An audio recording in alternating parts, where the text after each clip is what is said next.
എടാ, ഇന്ന് എനിക്കൊത്തിരി സന്തോഷമുള്ള ദിവസമാണ്. വേറൊന്നും കൊണ്ടല്ല, എൻ്റെ ജീവിതത്തിൽ ഞാൻ യൂട്യൂബ് എന്ന് പറയുന്ന ഒരു ജേണി സ്റ്റാർട്ട് ചെയ്യുമെന്ന് പോലും വിചാരിച്ചതല്ല. പക്ഷേ അങ്ങനെ സ്റ്റാർട്ട് ചെയ്ത് ഇന്ന് 2 മാസം തികഞ്ഞിട്ടില്ല. എങ്കിലും ഇതിനിടയിൽ എനിക്ക് കിട്ടിയ ഏറ്റവും വലിയ സർപ്രൈസ് ആയിരുന്നു കേട്ടോ ഞാൻ ഈ അൺബോക്സ് ചെയ്യുന്നത്. എൻ്റെ ഭർത്താവ് എന്നെ ഇത്രമേൽ സപ്പോർട്ട് ചെയ്യുന്നുണ്ട് എന്നത് ഇതിനേക്കാൾ വലിയ തെളിവ് എനിക്കൊന്നുമില്ല. കാരണം നിനക്കെന്താണോ ഇഷ്ടം, നിനക്കെന്താണോ ചെയ്യാൻ താല്പര്യം, എന്തിലാണോ നിനക്ക് സന്തോഷം തരുന്നത് അത് നീ ചെയ്യുക.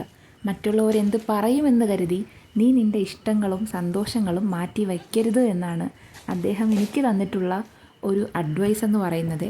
ചില സമയങ്ങളിൽ ഞാൻ വല്ലാണ്ട് സങ്കടപ്പെട്ടു പോകുന്ന നിമിഷങ്ങളുണ്ടായിട്ടുണ്ട് കേട്ടോ. പക്ഷേ അപ്പോഴൊക്കെയും എനിക്കൊരു വല്ലാത്ത മോട്ടിവേഷൻ തരുന്ന വ്യക്തിയാണ് കേട്ടോ എൻ്റെ ഹസ്ബൻഡ്.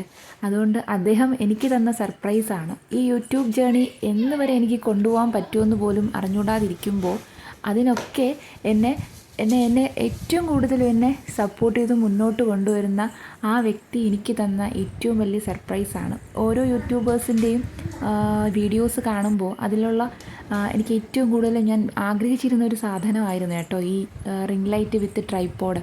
പക്ഷേ അതെൻ്റെ കയ്യിൽ കിട്ടിയപ്പോൾ നിങ്ങൾ എൻ്റെ മുഖത്ത് കാണുന്ന സന്തോഷം, അത് ഞാൻ ഒരിക്കലും ക്യാമറ എടുക്കുന്നത് കൊണ്ട് അഭിനയിച്ചതല്ല കേട്ടോ. അത് കിട്ടിയപ്പോൾ തൊട്ടുള്ള എൻ്റെ സന്തോഷമാണ്. എൻ്റെ മോളാണ് കേട്ടോ എനിക്ക് വീഡിയോയുടെ ബട്ടൺ ഓണാക്കും, അവൾ ഓഫാക്കും. ഞാൻ പറയുമ്പോൾ അവൾ അതുപോലെ ചെയ്യും. പിന്നെ ഇടയ്ക്കിടയ്ക്ക് വന്ന് എന്നെ വല്ലാണ്ട് സ്നേഹിക്കുന്നുണ്ട്. ഈ കാണുന്ന സാധനങ്ങളൊക്കെ എടുക്കാനുള്ള അവളുടെ തന്ത്രം മാത്രമാണ് കേട്ടോ. അങ്ങനെ ഞാൻ ആഗ്രഹിച്ച സാധനം എൻ്റെ കയ്യിൽ കിട്ടിയപ്പോൾ ഞാൻ തന്നെ അറിയാതെ കരഞ്ഞു പോയിട്ടുള്ള നിമിഷമാണ് കേട്ടോ. എത്ര വരെ എനിക്കിത് തുടർന്നു പോകാൻ പറ്റുമെന്നറിയില്ല. പക്ഷേ എൻ്റെ എഫേർട്ടിനനുസരിച്ച് ഞാൻ ഇനിയും മുന്നോട്ട് തന്നെ പോകും കേട്ടോ. അപ്പോൾ ഇന്ന് ഇത്രയേ ഉള്ളൂ. Tata bye bye, see U.